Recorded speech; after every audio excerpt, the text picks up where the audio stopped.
that now.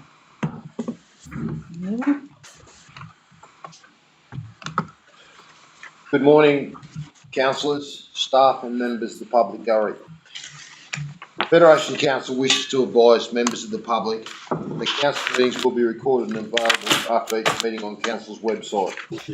All care will be taken to maintain the privacy of those in attendance. However, as a visitor in the public gallery, your presence may be recorded. By remaining in the public gallery, it is assumed your consent is given in the event your image is broadcast.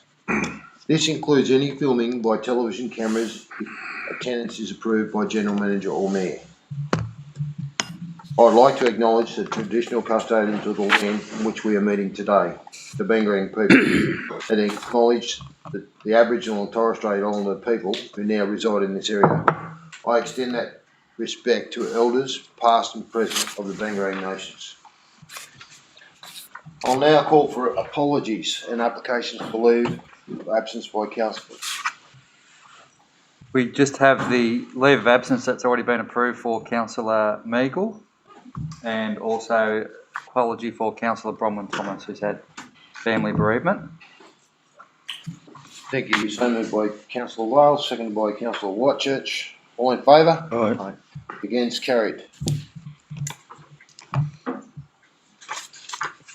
have applications for leave. The leave of absence on the recommendation here won't be relevant for Councillor Kennedy, who's now in, but Councillor Thomas has requested leave of absence for all meetings for the period 14 July to 31st of July due to the loss of her mother. Thank you. Moved by Councillor Kennedy, seconded by Councillor Law. All in favour? Aye. Against? Carried. Confirmation of minutes. Confirmation of minutes of the ordinary meeting on the 15th of June 2021. Would someone like to move those minutes, please? Moved by Councillor Law, seconded by Councillor Longley. All in favour? Aye. Against? Carried. Disclosures of interest. Thanks, Mayor. I do have three here. First one, item 8.7 from yourself, Councillor Burke, being the Urena Aquatic Centre, Leisure Centre building, the licence report. The nature of interest being you're the chair of the bowling club who's submitted an interest in managing that facility, so that's significant non-pecuniary, so you'll leave the meeting when that report is on. I've lodged two for myself. One is on item 7.7, General Manager Senior Staff Remuneration. So the Office of Local Government have a review out. It's mainly looking at focusing on General Manager remuneration across the state, but nevertheless it does bring in senior staff, but it's more focused on General Manager wages and calling for councils and other stakeholders to make submissions should they wish. So I'll put the report in. I'll leave the room being a significant pecuniary. It's potential, of course, but I don't think it'd be right that I was in the room while council discuss whether across the whole state whether general managers are adequately paid or not. So Joe's our Director of Corporate will discuss that with council if council wishes to make a submission or not. And secondly, I've got one a significant pecuniary being lodged on 7.11, which is General Manager Performance Review. So that'll be, I'll be taking part in the first part of that closed session report to present the outcomes that I went through with the Performance Committee, and also then I'll naturally leave the room while the council discuss that. So those three there for tabling.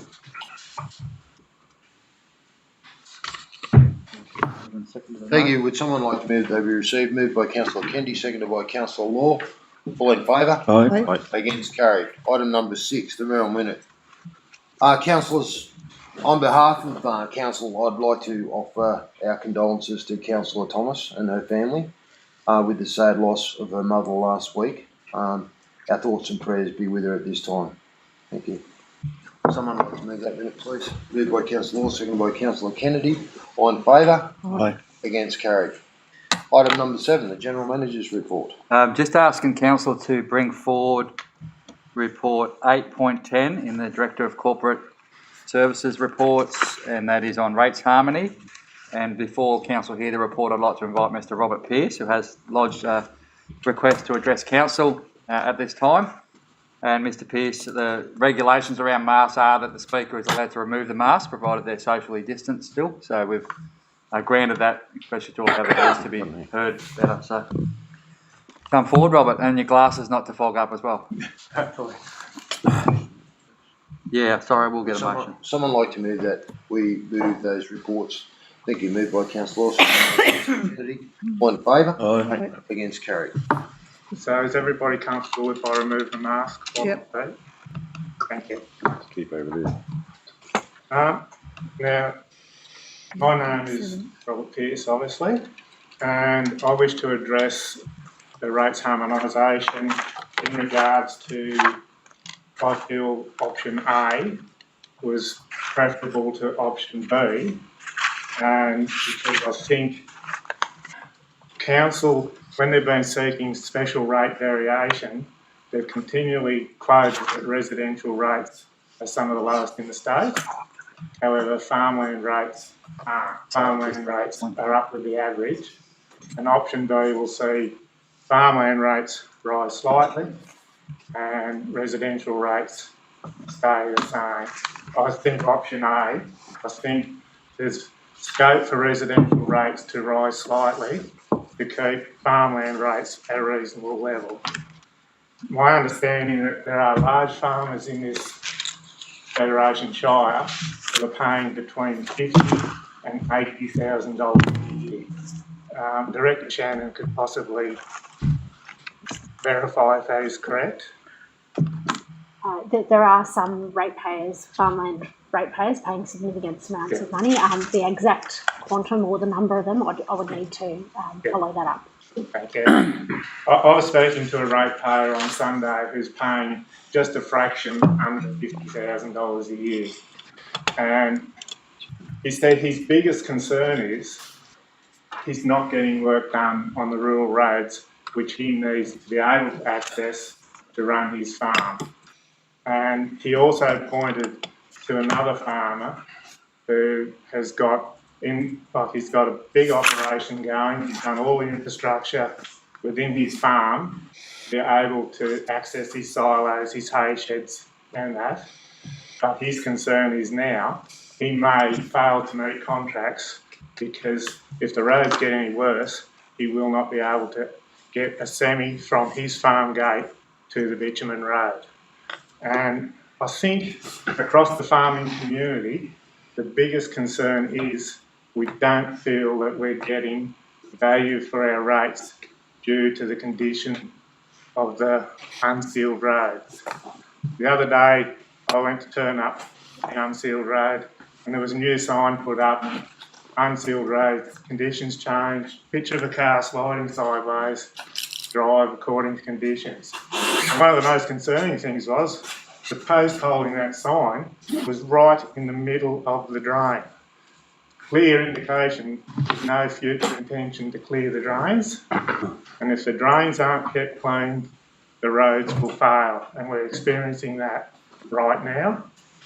So I think there has to be some consideration to changing the maintenance of the unsealed roads in order to justify the large increases that we're seeing in farmland rates and the high valuations of farmland. Everyone says it's worth a lot of money, but that's only if we sell it. It doesn't make it any easier to make money off the farm. And a lot of those big farms that are paying $50,000 to $80,000 a year, in drought years, they run at a loss. And that is another $50,000 to $80,000 they have to find somewhere because there's no concession to that. So I think option B, while it's still going to see very high rates for farmland, I think for the overall Shire, it would have been the preferable option.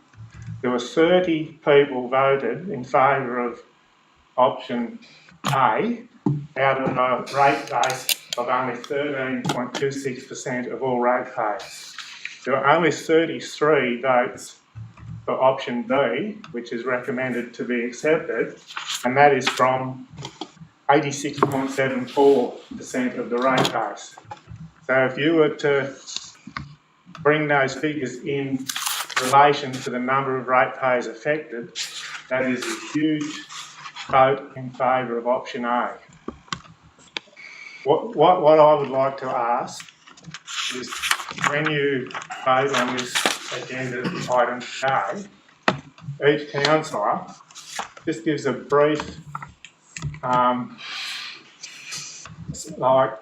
lets us know what your thinking is and why it is. Because I realise you've workshopped this already, but the public doesn't see that. And something that the public really wants to see is what you, our local representatives, are saying about these matters. And I think it would be good to see that looking towards having council workshops open to the public like they do in Albury City Council, because the community really wants to see more public consultation.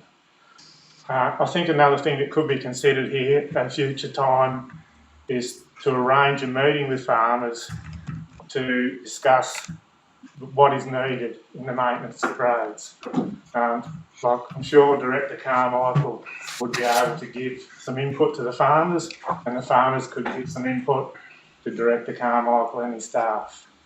So I'd like to thank you very much for allowing me to speak today, and I look forward to some discussion before you vote on this item, and with permission from the Mayor, I'm more than happy to answer any questions that you might have. Thank you. Thank you, Mr Pearce. Councillors, would you have any questions or queries for Mr Pearce? Just a comment, Mr Pearce, on that rates adjustment committee, there were farmer representatives and community representatives, not only councillors. So the whole of right across the Shire, so everyone had input. Thank you. Councillor Longmire, Yeah, what I would, I'll leave it, can you hear me? you can remove if you like. Can I? Yeah. Thank you for that. The farmers, and I've been one for a long time, the farmers themselves, and this is not meaning to be anything other than a comment in regard to the farmers themselves aren't organised. And it's been a cat cry of mine for 12 months, 18 months, with the things that come to me as a representative that does the pub test and all the other tests. And on the journey, farmers come up individually and have their whatever is wrong with their roads, but they're not organised. And the understanding today is that if you want to become practical and have an ear, a voice rather, to find an ear at this level, you've got to get organised, and they're not. And so at the end of the day, one of my suggestions has been that you get yourselves organised as a rural ratepaying group and see what you can come up with, because in that opportunity, then it becomes an opportunity for us as representatives at this forum. And also there's a new roads committee that's been established for the governance of the maintenance and all the other things we hope in the future, which will be the new council. And that's a progressive thing that we've had a workshop within the Shire and 2 or 3 workshops, and been able to come up with I think terms of reference, I think it's called, it's on today's agenda. And so at the end of the day, council are progressing towards getting an analysis to come back through the council. And I think there's a lot of awareness out there. What you're saying is true, is correct, is true, that the maintenance, that the money they're spending hasn't been forthcoming. I went to a conference at Sydney recently and was able to talk to Paul Toole, the Minister for Roads. And one of the things I explained to him was the change of demographics within the medium of our Shire especially, whereby once upon a time, I do this, I've said it at council, that a load of wool, 5 loads of sheep and 30 loads of grain off a farm. Today, there's no sheep, there's no wool.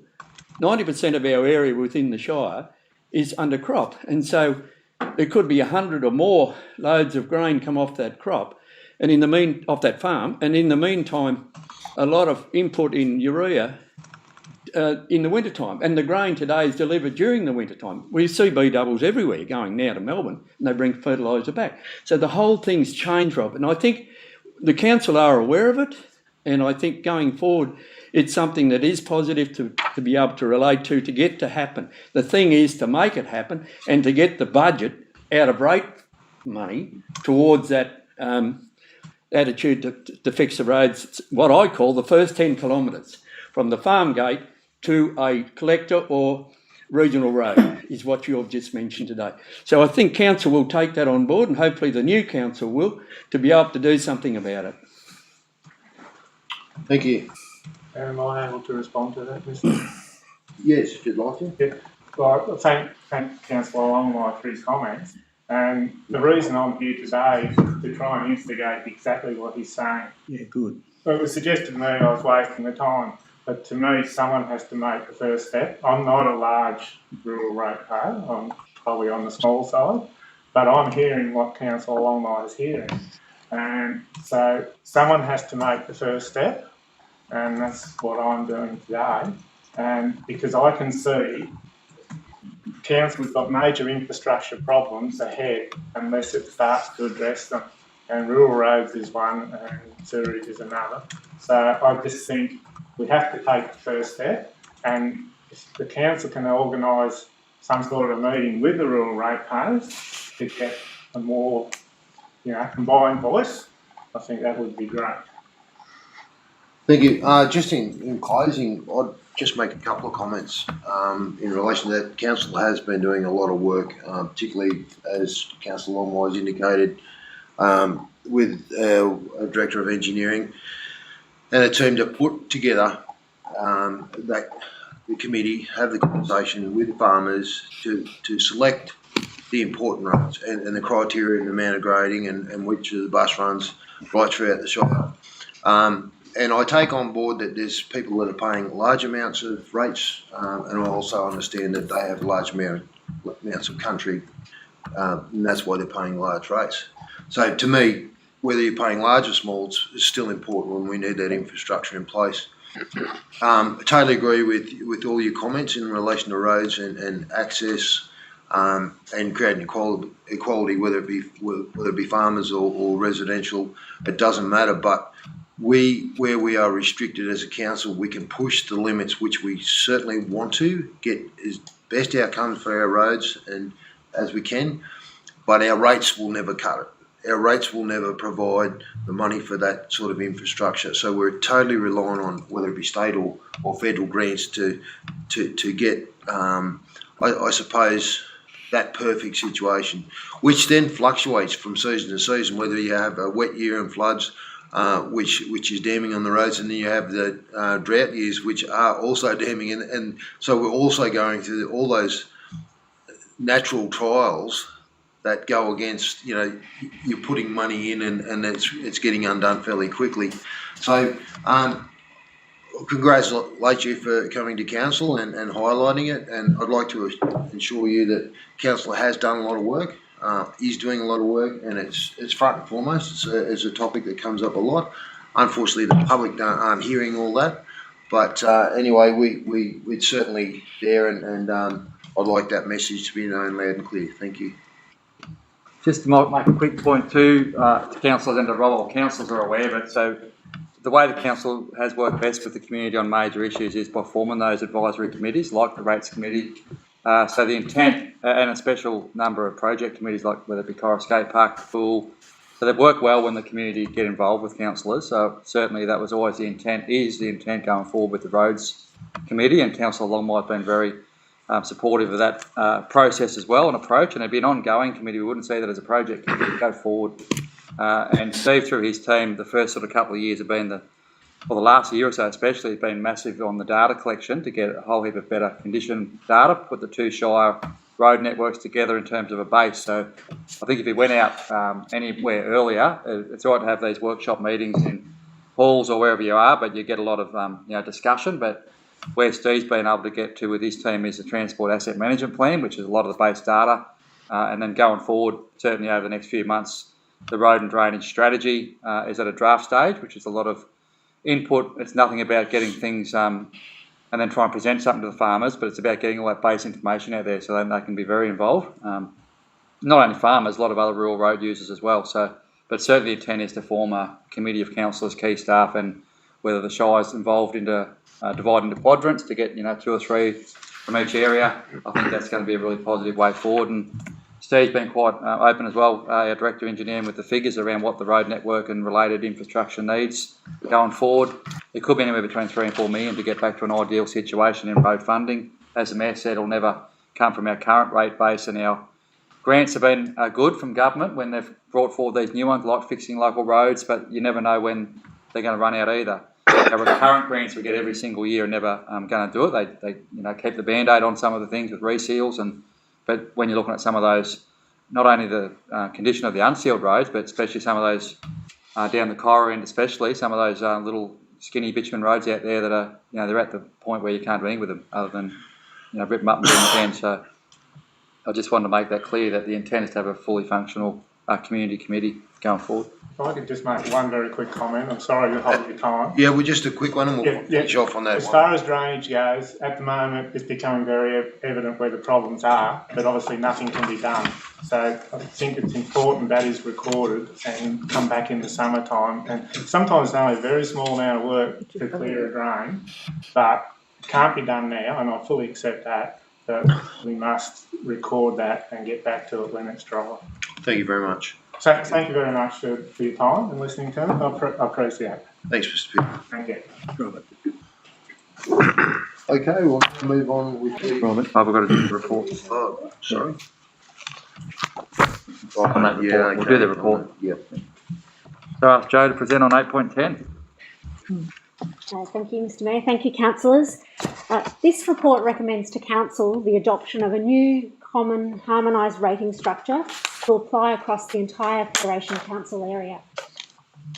Since merger in 2016, rates have been levied on properties depending on which council area they originally were located in, whether it be Corowa council area or the Urannah council area.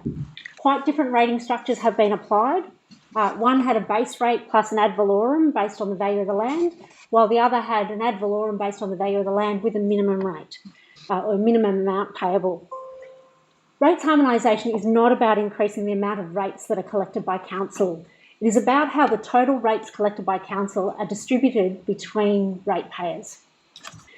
Implementing a common rate system in this year has been particularly complicated by Council's special rate variation application, which, as you know, that was announced on the 17th of May that by IPART that Council's 8% special rate variation had been successful.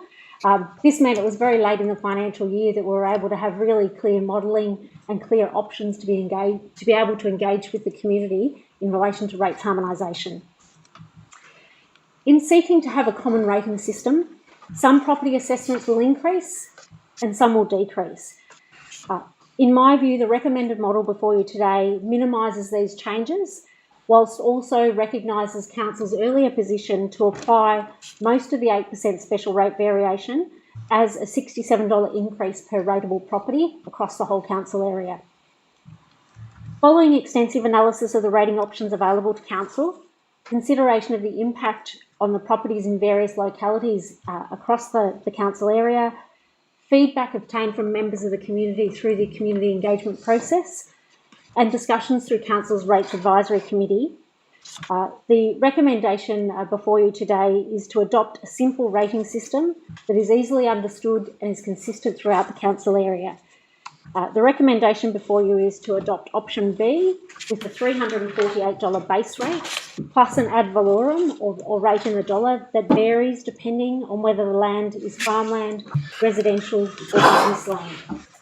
So the recommendation before you is to note the report on the Rates Harmonisation Project, to note the draft minutes of the Rates Advisory Committee that has been meeting through this period, to consider the submissions that have been received through the community engagement process, and then in accordance with section 405 of the Local Government Act 1993, to make and levy farmland, ordinary residential rates and business rates at the $348 base rate with the rate in the dollar as detailed in the recommendation, and that Council directs the 21-22 revenue policy be amended pursuant to the attachment that is included in today's paper, which effectively documents the resolution, and direct the General Manager to prepare and serve rates notices for the 21-22 financial year and to adopt any other ancillary amendments to any documents that relate to today's recommendation.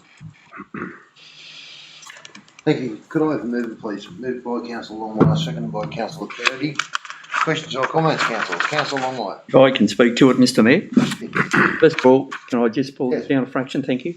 And first of all, compliment the director and her team for all the work that's been done. Enormous lot of work done there. And I think in the chairmanship of the director was just so evenly imposed across everybody getting a chance to have their say. And let's not forget, it was sectional. It was always going to be sectional. And so when you read the comments that came through on different opportunities on the variables A, B and C, you see the difference in it. Yes, certainly the rural sector is the one that could be penalised at this point in time, but evenness across the whole sector of where our income comes from, remembering that 49%, I think it is, of our rates currently come in from the residential sector. Have I got that right? And so our rural sector is 44.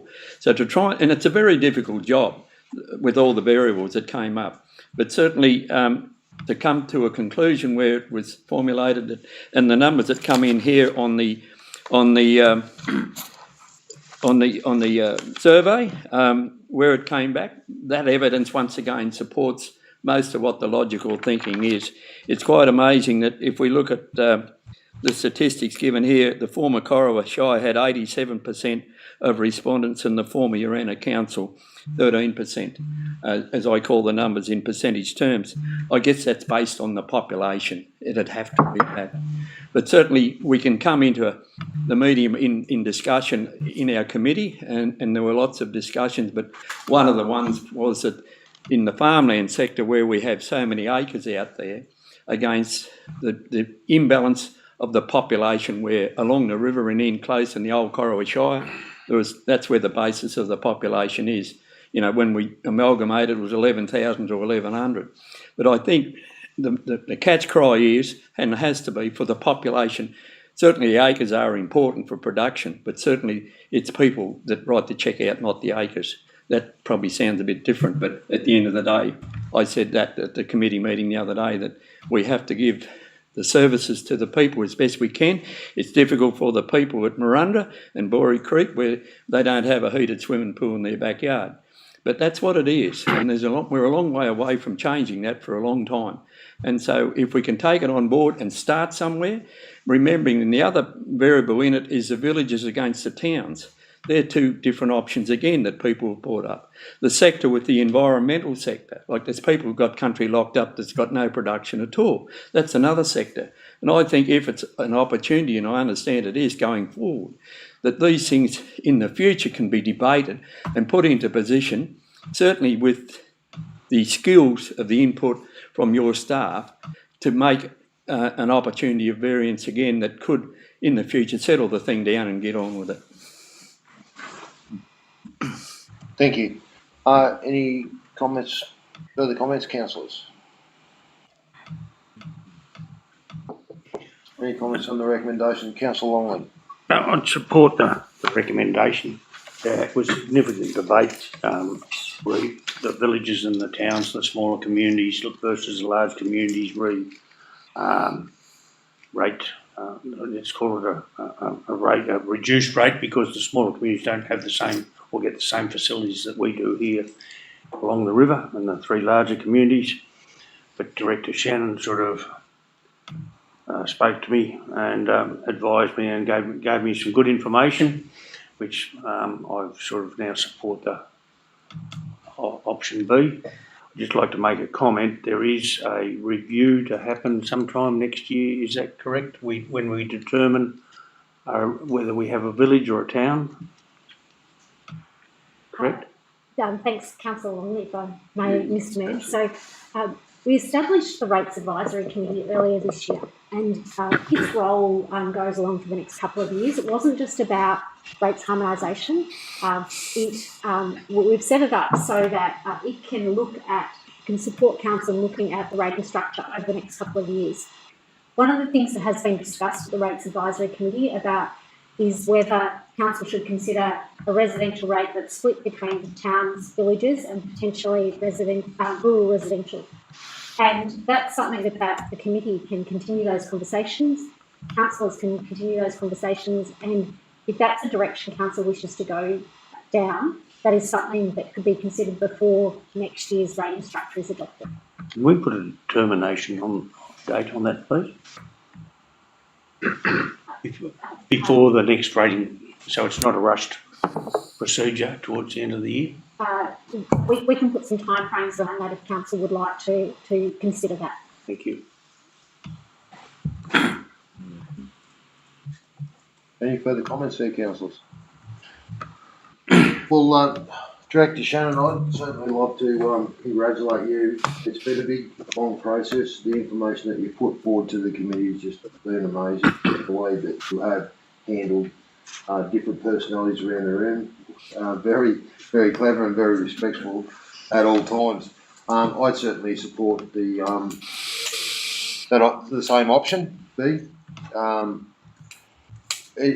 At some stage in this merger, we've got to create an average across our council and bring the whole council together. We don't. I for one, don't want to differentiate between the north and the south, and it would be a great thing if this rates harmonisation, when it's adopted today, that north and south can drop out and we can look at equality through the whole Shire. I certainly wouldn't like to be sitting down in the north thinking I'm paying less rates, so I'm going to get less services in the future. I'd like to be in a position that I'm entitled to the services that everyone else gets across the whole Shire, and happy to pay my rates. So, congratulations, and thank you so much for you and your team and all the hard work you've put into it. And I think it'll be a great decision to pass and move on with it. Thank you. So if there's no further questions or queries, I'll put it. All in favour? No. Against? Carried. Thanks, Thanks, councillors. Joe. Okay, back to Mr. General Manager's report. Thank you. So item 7.1, councillors, is the council resolutions with progress to 30 June 2021. So this report brings forward resolutions that have been passed by council, and quite a lengthy attachment because they're all the resolutions that have been passed over this term of council and some previous resolutions that we'd been managing. So this just updates council as to the status, and the intent going forward is to put that onto a more accessible platform rather than people having to trawl through the council minutes and find out where things are up to. Also, in the last stages of purchasing a software package to more easily manage our business paper production and agenda management, and linked to that is our resolutions management, because council passed a resolution which effectively is a law for this council as a strong direction as to where they want to start to take those matters. So it's been a long time in the making to produce this, capture all that, but I think for councillors going forward as well, it's a very good tool then to remember what was moved and passed, and you can always obviously rescind and within a certain time, or you can supersede resolutions, but certainly a good thing to have before council. Thank you. Moved by Councillor Kennedy, seconded by Councillor Law. Any questions or comments, councillors? If not, I'll put it. A great thing. All in favour? Aye. Against? Carried. 7.2 is the September 2021 Ordinary Council meeting briefing and councillor workshop, recommending some date changes there. So the main reason for that is because DA 2020/162 is before the Land Environment Court, and those dates for that hearing have been set between on the 20th, 21st, and 2nd of September. So the Tuesday being the 21st would be the date, the scheduled date for our council meeting, and that's the first meeting of the new council as well. So we're recommending so that myself, Director of Development and Environmental, can attend that hearing on that subdivision for Cora, that we would defer the meeting, and as a result that would change our workshop, and recommending that a change to our briefing session, which are always held before the council meetings. So a number of dates there set forward which would allow that if council agreed, and given it will be a new council, we figure that would give us a little bit more time too to do inductions and resources to be handed out to the new council prior to a date of what we're looking at is the 28th of September. Thank you. Moved by councillor Longley, seconded by councillor Longmire. Any questions or comments, councillors? If not, I'll put it. All in favour? Aye. 7.3 is a report on the Country Mayors Association. So review of their constitution and any motions for the next meeting. So the recommendation is that council endorse the proposed changes to the constitution and delegate to the general manager the authority to submit motions in relation to the following areas. So we've previously had reports of where they're seeking definition and motions around health and education and water. This one brings forward again education skills shortages across councils, which is quite an issue. It always will be in certain jobs within councils, but also more importantly, I think for us, financial assistance grants, fairer criteria and distribution, cost shifting, and the inability by smaller councils, or necessarily I think it's probably most regional rural councils, to make co-contributions for projects and grant applications. So there's a number of things there that the CMA are really looking to help have councils, give them some better points to take forward. And just a note there that the Mayor and I have not attended a Country Mayors since last March.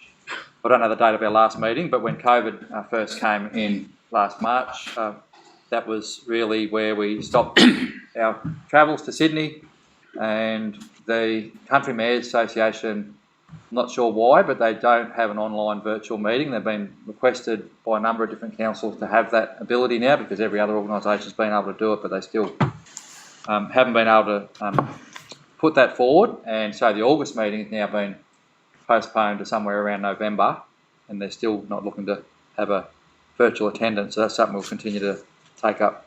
But the recommendation there is just to do those changes, endorse those changes, and allow some motions to be lodged. Thank you. Moved by councillor, seconded by councillor Kennedy. Any questions or comments, councillors? If not, I'll put it. All in favour? Aye. Against? Carried. 7.4 is a report on the Mulwala Bridge, the new proposed bridge.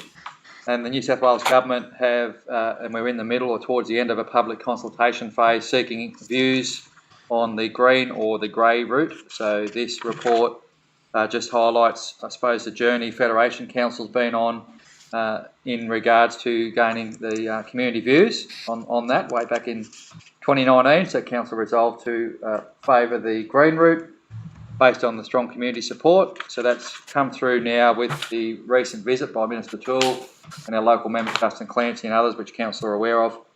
And so they, given the time that had elapsed since around 2015 or earlier, when the New South and Victorian governments were doing that initial concept planning of alignments, that the current minister certainly thought it was time to reconsult on that, and given the views of Moira Shire as well and their community and our side. So they've called for community awareness and input into that, and it does close on the 31st of July. So this recommendation is to note the report, and based on our current position, to endorse a submission in support of the green route based on the points as made in the report.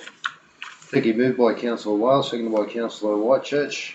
Any questions or comments, councillors? Councillor Longmire. Yeah, if I may, Mr Mayor, in the report, Mr General Manager, I'm not sure if it's relevant because we are a different new council, but in the previous Corowa council, when the bridge review came under opportunity for $6 or $7 million to be spent, with the lead agency being the Victorian Vic Roads, everything was identified, and there were two councils of different calibre. Pre-2012, the old Corowa Council endorsed the grey route at that time, and then after the elections in 2012, it was put as a motion again, and it was endorsed the grey route. I think it needs to be referred to in the history of this journey. It didn't start in 2015, it started way back about 2010. Thank you, councillor Longmire. Any further comments? Grey The green routes one, we voted for the grey route Grey to route. start with.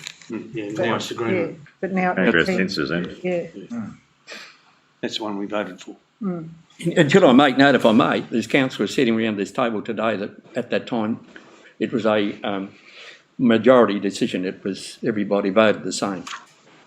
Yeah, and I guess just on a point of resolutions and progress is that when the council first were formed, this council, they did have reports that strongly indicated that was the preference and respected that former Corra Shire resolution to support the Grey along with both states. And so then that led to the lodgement or the endorsement of seeking that community poll. And then when that came back in, that was July, it looks like it was July 2019 when the council then moved to the Green. So the history was reflected at that time, but it may not be strongly written in this report today. Thank you. Thank you. If there are no further comments, I'll put it. All in favour? Aye. Against, carried. 7.5 is the submission of minutes from the Section 355 committee, as is the practice for council to receive the minutes and note those and follow up any action. So this one's the Oaklands Town Improvement Committee, which I'm the representative on that.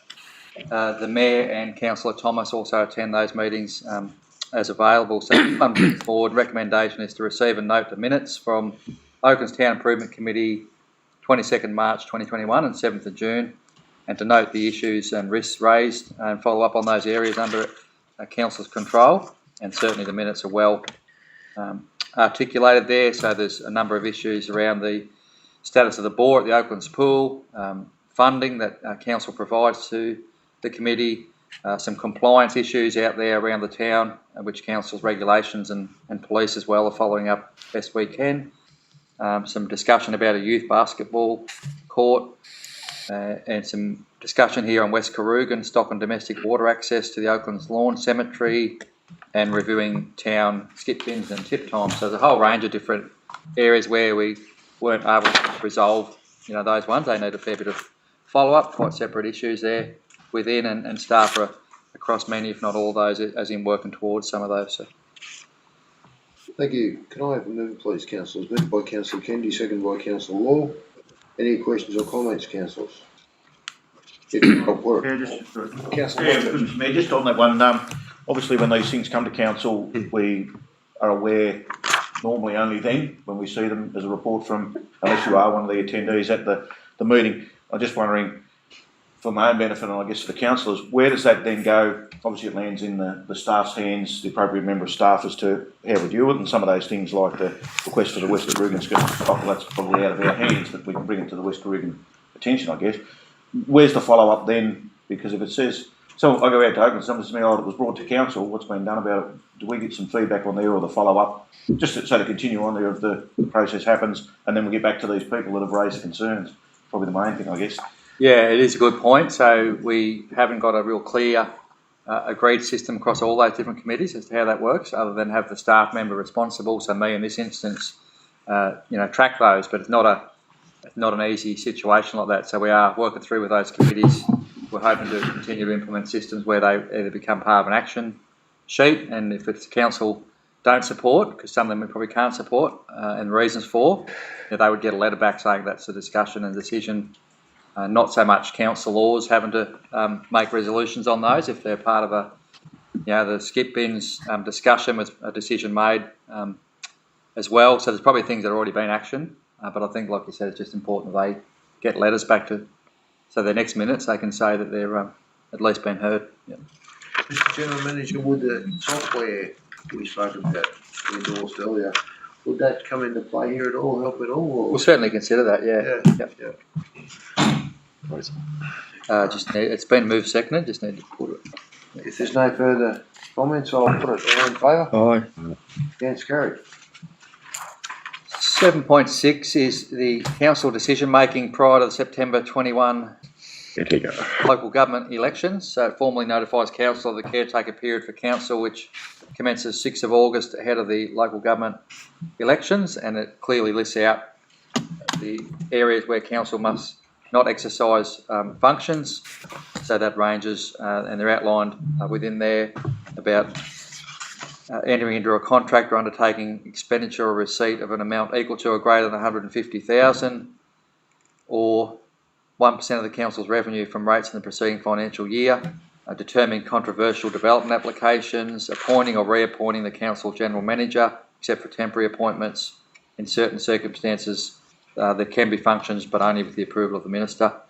So that outlines in there, and also some discussion, some points around using council resources during the election period. So very strict requirements around council laws especially and obviously ones that are seeking re-election, to be very aware of those requirements around not able to use current council information or resources as part of that campaign. So that report's just there for council noting, but there's a wealth of information on both the New South Wales Electoral Commission as well as LG New South Wales and the OLG around that if councils are unsure, or back through myself, obviously.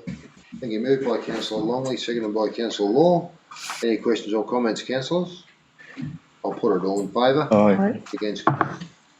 So I'll just ask Joe to lead 7.7 on the Office of Local Government review of the senior staff and GM payments. Thanks, Adrian. Joe.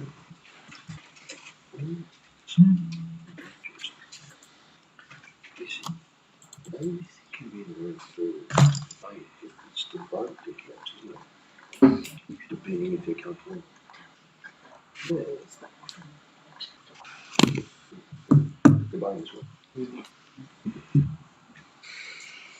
Agenda item 7.7 is in relation to a review of general manager and senior staff remuneration.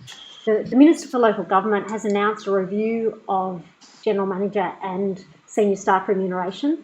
A consultation paper has been issued to seek the views of the local government sector, other stakeholders and the broader community. And that consultation paper was included here with the papers for you today. So council may consider if they wish to make a submission to this particular review. And the recommendation that we have in the paper is that to note the report on the review of the general manager and senior staff remuneration being conducted by the New South Wales Office of Local Government, but also to consider if you'd like to make a submission to the review. Thank you. Moved by councillor Kennedy, seconded by councillor Law. Any questions or comments, councillor? Councillor Longley. I think there's too much government overlay as it is now. I think they ought to go back to their boroughs in bloody Sydney and stay there. But as far as regulation needed in relation to the councils, how they pay the general manager, I think that's ridiculous. I think it should be a local decision.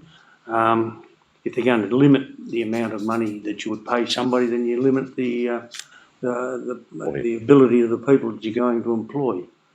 And so I think this regulation should be coming back, and it should be the mayor and the deputy mayor that determines the rate of pay for the general manager.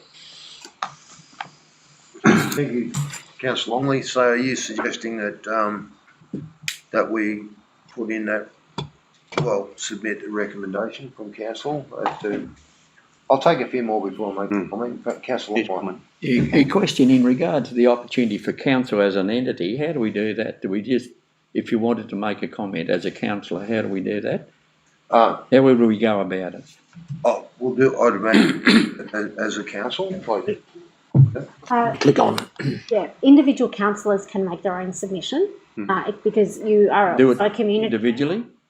But the recommendation is for council to consider. Do we, as a council, I guess that's what we're debating, are we? I certainly don't mind doing it. Yeah. We'll just run over that recommendation for a bit of clarity. The council note the report on the review of general manager and senior staff remuneration being conducted by the New South Wales Office of Local Government. So, noting the report, the council consider if it wished to make submission to review the general manager and senior staff remuneration being conducted by the New South Wales Office of Local Government, provide the general manager with the information prior to the deadline allowed. So basically, any input that we'd like to have as council, or I think it gets back to whether we would like some input into how much they pay general manager and senior staff. So there's an extract from the paper there that talks about some key questions to consider, being, do you think more regulation is needed in relation to how much councils pay their general managers? No. Why? Why? I'm not asking that of you. I'm just reading what the extract from the paper. Thanks, Councillor Longley. If yes, what should the regulation look like?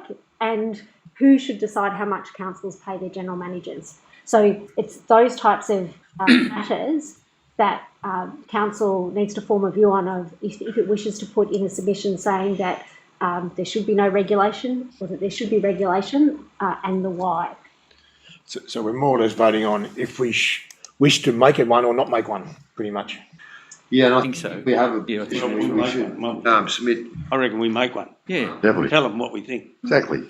Yeah, so I'm taking on board what the feelings around the room, and when they say we can make a submission, do we have to make a submission based on the answers that the questions that they're asking, which is something you've just noted?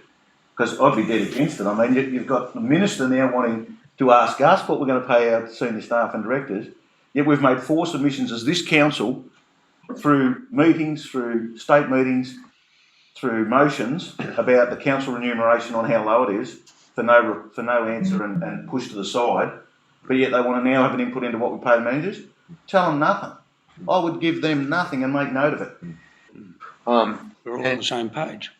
Give them nothing. Yeah, But in, What a circus. but in that sense, on the same grounds, we need to probably strongly say that we don't want any interference or more legislation. Correct. Happy with what we're doing. That's it. No more. Yeah. That's what we Yeah. need to. In big print. I think that's a good answer there, that we're happy to make a submission. Mm. And I think it's very general that we all feeling that we'd like to be in control of where that sits with the senior staff and general manager. Councillor. I think the bigger picture is that we as council, elected representatives, need to have control of the situation, and that's what it's on about. And I think if you endorse the opportunity like we're considering, we as councillors are the people that are in control of it, and that's what you get elected for. True. We don't, like I think Councillor Fitch made a good point, we don't want to be stuck in a position where our hands are tied and we can't pay for a bit of quality or etc., into the future. So, But let's have a say. listen, that's in line with your recommendation to make it, or we want to make a submission. So we were requesting you consider if you wish to Yeah, we'd make like a to. submission. So that's what we're seeking guidance from Yeah. you, and that's what I'm That's right. saying is I'd would like a submission. Yeah, very And that you're happy with the current arrangements. You don't think it should be more regulated. You're elected representatives, and you want to be in control of those types of decisions and not have that regulated by state government. Yep. Yep. So we'll put that to a vote if you like. But traditionally, we work on like-sized councils and often get guidelines on that from OLG. So it's just a guideline for us to work on. Yeah. Okay, I'm going to put it. All in favour? Aye. Against, carried. Thank you, Joe. Thanks, Mr. Mayor. Would someone like to, or we leave him out there? He's right, he's coming. He's coming, he's on the way. Happy. He's just bounced down the stairs. Bounce down the stairs.